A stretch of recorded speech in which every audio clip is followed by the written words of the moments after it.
ইসলামী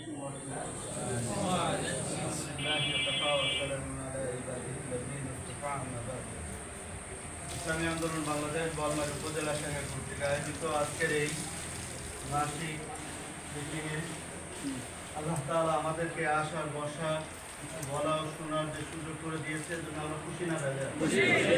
আমরা যারা খুশি হলাম আমরা কালেমাত শুকরিয়া আদায় করি বলে আলহামদুলিল্লাহ। আমি আজ অত্যন্ত আনন্দিত ও গর্বিত যে ইসলামী আন্দোলন বাংলাদেশ বলমারী উপজেলা শাখা সুশৃঙ্খল একটি সুন্দর কমিটি গঠিত হয়েছে, যাদের উদ্যোগে আজকে দ্বিতীয় মাসিক মিটিং অনুষ্ঠিত হচ্ছে। তো আমি যারা দায়িত্বশীল রয়েছেন তাদের প্রতি বিনীত আহ্বান থাকবে যে আপনারা জানেন বিজয়ের কয়েকটা শর্ত রয়েছে। তার মধ্যে এক নম্বরে হচ্ছে বিজয় অর্জনের জন্য কয়েকটি শর্ত, সাংগঠনিক কিছু দক্ষতা অর্জন। তার এক নম্বরে হচ্ছে ইমানদার হওয়া। আলহামদুলিল্লাহ ইসলামী আন্দোলন বাংলাদেশের প্রত্যেকটা কর্মী আমি মনে করি ইমানদার। দ্বিতীয় হচ্ছে যোগ্য কর্মী বাহিনী তৈরি করা, একটু খেয়াল করবেন। দ্বিতীয় হচ্ছে কি ভাই?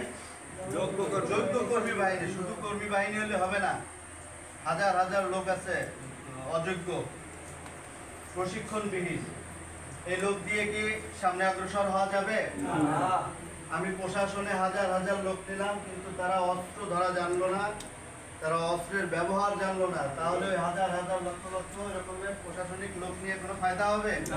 দেখেন, এই জন্য বাংলাদেশ সরকার কি করে, যে কোনো বাহিনীতে ওই পুলিশ, বিডিআর, আর্মি, যে কোনো র্যাব, যে কোনো বাহিনীতে যখন লোক নিয়োগ করে তাদের জন্য কি করে, ট্রেনিং এর ব্যবস্থা করে। নাকি চাকরিতে নিয়েই নিয়োগ দিয়ে কি তাদের হাতে অস্ত্র তুলে দেয়? তুলে দেয় না। এই জন্য তাদের প্রশিক্ষণ, ট্রেনিং এর ব্যবস্থা করে। তো 2 নম্বরে হচ্ছে যোগ্য কর্মী বাহিনী তৈরি করা। 3 নম্বর হচ্ছে যুগ উপযোগী কর্মসূচি মাঠে দেওয়া। যুগ উপযোগী কর্মসূচি, কি কর্মসূচি? যুগ উপযোগী কর্মসূচি প্রদান করা। তো আলহামদুলিল্লাহ আমরা যোগ্য নেতার নেতৃত্বে আদর্শ কর্মী বাহিনী নিয়ে আমরা ইসলামী আন্দোলন বাংলাদেশ করছি, এবং আলহামদুলিল্লাহ ইসলামী আন্দোলন বাংলাদেশ যুগ উপযোগী কর্মসূচির মধ্য দিয়ে এদেশের সাধারণ মানুষ, দিনদার ইমানদারদের ভিতরে এমন এক আলোচনার সৃষ্টি করেছে যে ইসলামী আন্দোলন বাংলাদেশ এদেশের মানুষের জানমাল, রাষ্ট্রীয় সম্পদ কখনো নষ্ট করে নাই। তারা মানুষের জানমাল, ইজ্জতকে নিরাপদ রাখার জন্য, দেশের সার্বভৌমত্বকে সুশৃঙ্খল রাখার জন্য, দেশের জন্য, মানবতার জন্য তারা কর্মসূচি দিয়ে থাকে। দেখেন, ইসলামী আন্দোলন বাংলাদেশ এখন যে পর্যায়ে রয়েছে, সাংবাদিক মিডিয়ার মাধ্যমে প্রকাশিত যে বাংলাদেশে তৃতীয় রাজনৈতিক সংগঠন এখন ইসলামী আন্দোলন বাংলাদেশ। ইসলামী আন্দোলন বাংলাদেশ তৃতীয় রাজনৈতিক সংগঠন বাংলাদেশে হওয়ার পরেও আপনি দেখেন তো একদিনের জন্য হরতাল পালন করছে। কারণ একদিন হরতাল হওয়া মানে এদেশের কোটি কোটি টাকা রাষ্ট্রীয় সম্পদ নষ্ট হবে। অতএব এটা ধ্বংসযোগ্য, এটা মানুষের চলাচলের বিঘ্ন ক্ষতিগ্রস্ত করবে, মানুষের বাধাগ্রস্ত করবে। অতএব ইসলামী আন্দোলন বাংলাদেশ রাষ্ট্রীয় সম্পদ নষ্ট করে না, দেশের মানুষকে কষ্ট দেয় না, মানুষের কল্যাণে, রাষ্ট্রের কল্যাণের জন্য ইসলামী আন্দোলন কাজ করবে। আলহামদুলিল্লাহ আমাদের এখন যেহেতু নবগঠিত আমাদের এই কমিটি হয়েছে, আমাদের সর্বপ্রথম এখন কাজ হচ্ছে আমাদের প্রশিক্ষণ নেওয়া। আমাদের যার যার দাপ্তরিক প্রশিক্ষণ যখন আমার ভিতরে আসবে, কাজের প্রতি আগ্রহ সৃষ্টি হবে। আমি সভাপতি, আমার কি দায়িত্ব এবং কর্তব্য, আমি সেক্রেটারি, আমি সাংগঠনিক সম্পাদক, আমি প্রচার সম্পাদক। এক একটা পদ মানে এক একটা দায়িত্ব, এক একটা জিম্মাদারি, এক একটা কাজ। কি বলেন?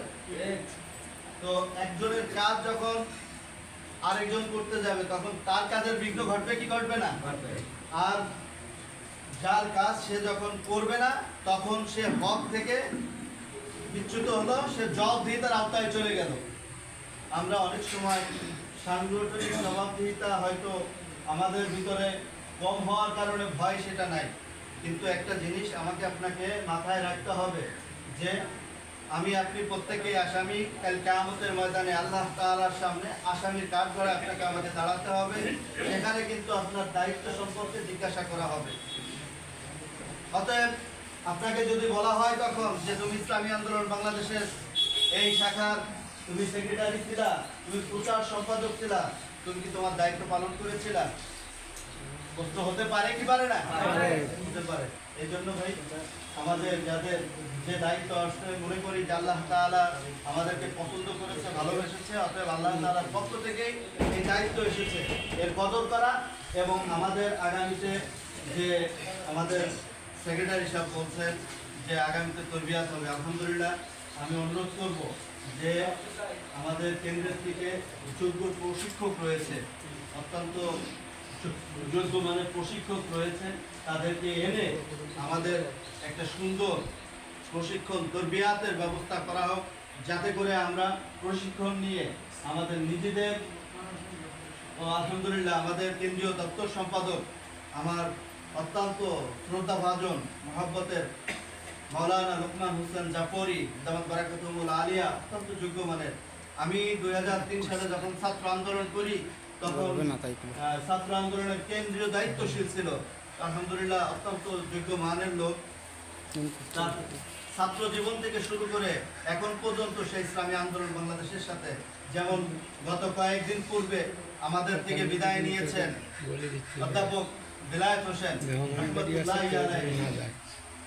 তিনার যে বলিষ্ঠ নেতৃত্ব, তিনি যে অন্যায়ের বিরুদ্ধে যে প্রতিবাদী হুঙ্কার তিনি ময়দানে দিয়েছেন, সেই হুঙ্কার হয়তো আগামী কোনো কর্মসূচি, অনেক কর্মসূচি আসবে, আল্লাহ যদি আমাদের বাঁচায় রাখে আমরা কর্মসূচিতে অংশগ্রহণ করবো, কিন্তু ওই কণ্ঠ আর আমাদের মাঝে বেশি আসবে না।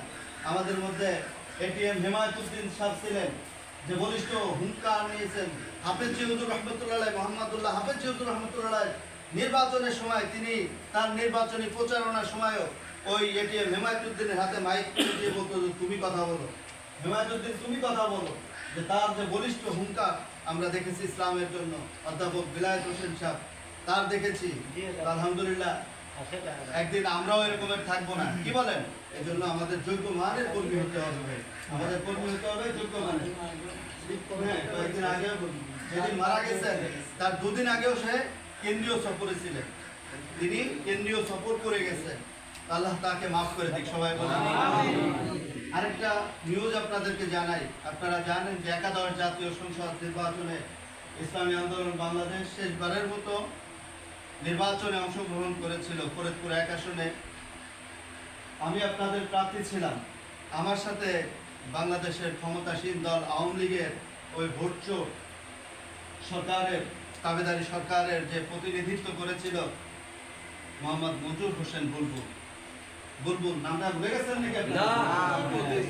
ভোট চুরি করে ক্ষমতার মসনদ দখল করেছিল, এদেশের মানুষের অধিকার তিনি হরণ করেছিল। কি বলেন, আপনাদের অধিকার হরণ করছে কিনা? আল্লাহর ডাকে সাড়া দিয়েছে। গতকাল চলে গেছে, হিসাব শুরু হয়েছে কিনা? মামলা শুরু হয়ে গেছে। এই জন্য ভাই ক্ষমতা চিরস্থায়ী না, কি না? চিরস্থায়ী না, ক্ষমতা চিরস্থায়ী না। আজ আমি মানুষের অধিকার হরণ করলাম, মানুষকে কষ্ট দিলাম, জুলুম নির্যাতন করলাম, কতদিন তোমার এই দাম্ভিকতা ক্ষমতা কতদিন থাকবে না, শেষ হবে। আজও যারা মনে করতেছে যে আমরা চিরদিন ক্ষমতায় থাকবো, আমরা অনেক কিছু করতে পারবো, কিন্তু না, আল্লাহ তাআলা ছাড় দেন, ছেড়ে দেন না। কি করেন? ছাড় দেন, ছেড়ে দেন না। আজরাইল কারো গোলাম নয়, কি বলেন? মানে কোন বান্দার গোলামি করে না আজরাইল, আজরাইল কোন বান্দার গোলামি করে না। এই জন্য আমাদেরকে এক হতে হবে এবং এক হবে। আমরা ইনশাআল্লাহ আগামী দিনে ইসলামী আন্দোলন বাংলাদেশের মুহতারাম আমি পীর সাহেব চংড়াই যে কল্যাণ রাষ্ট্র গঠনের কথা বলেছি আমাদের আমজাদ ভাই, একটা সুন্দর